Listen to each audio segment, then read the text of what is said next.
Өз басым осы отбасын құрар кезде Рамазан айының игілігін қатты сезіндім.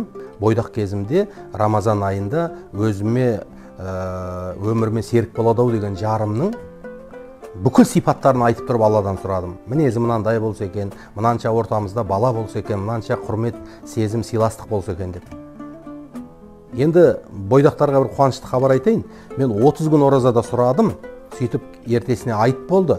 Айтқа шыққан бетте, айттың ертесіне Алла тағала сол өмірімдегі серігімді кездестірді. Қараңыз, Рамазандағы дұғаның қабыл болуының жылдамдығы сондай. Мен басқа жақтан мысал әкелмейін, өз басымнан айтайын. Оразаның 30 күнінде сұрап, айт намазына шығып, айттың ертесіне болашақ жарыммен Алла кездестірді, ойламаған жерден.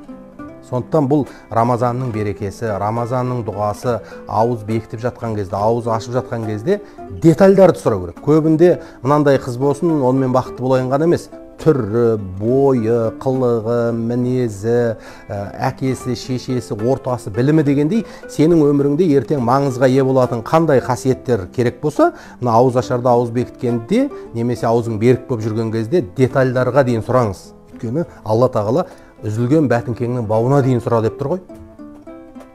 Сондықтан бойдақтар, бір бастарыңызды екі қылуға ұлы мүмкіншілік келіп тұр.